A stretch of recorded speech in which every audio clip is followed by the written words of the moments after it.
Alright, welcome back. Thanks for tuning in to Joe's Scarcity. If you caught my first video, I spoke a lot about the concept of enforcing scarcity, and today I'm going to get a little more into that. This is a repack I found at my local Goodwill. This is one of the destinations of our base and common cards. As you can see, I have a very large bag here for $10.99. Now, of course, I'm not expecting a whole lot here, value-wise or quality-wise, but typically when I buy these things, I sift through and I tend to find enough value to justify the purchase. My last $20 box didn't appear on this channel, but my last $20 box from Goodwill contained that Troy Aikman Star Rookie, which is a second-year card, but in excellent shape, and even an old Michael Jordan early 90s, just a base card, but still in excellent shape.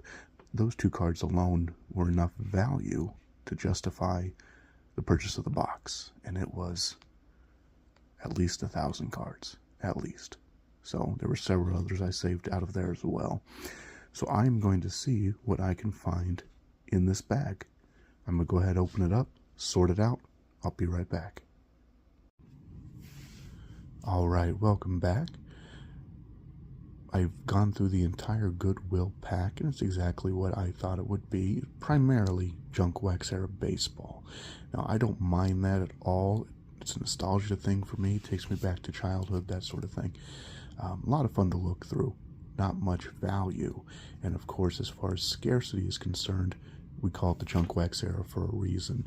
As a kid, I remember this. You would buy your pack looking for your favorite player, the all-star, the rookie, whatever it is, and you just end up with boxes and boxes of this, the same player, again and again and again. And that is why I feel the need to do what I do. And of course, junk wax went from the early 80s to the late 90s, you know, by most people, according to most people. Now, some of these that I'm getting rid of, coming attractions, the rookies, whatever, I may have kept one. If I run into something like this, where I have 4 or 5 of the same card, I pick the very best one, the smoothest front, the pointiest corners, just the sharpest in general, the cleanest. I'm going to keep that one. And if it's no one special, maybe I'm going to put that into a large team set for sale and whatnot, that sort of thing.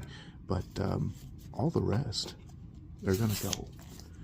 And that's how we help to enforce scarcity. And I do that for the love of the hobby. No other real reason. But some of the things I kept, of that huge bag, I kept these. For the most part, minor stars, lots of rookies. I even found some newer stuff, some mosaic, a little bit of football and basketball in there. I kept the mosaic parallels, that sort of stuff. They're doing a little bit better of a job of creating some scarcity nowadays. But of the old stuff, I kept a few items just because good memories and so forth. But good old Jim Abbott, #1 draft pick, right there. I found this Haywood Workman Gold Mine card up here.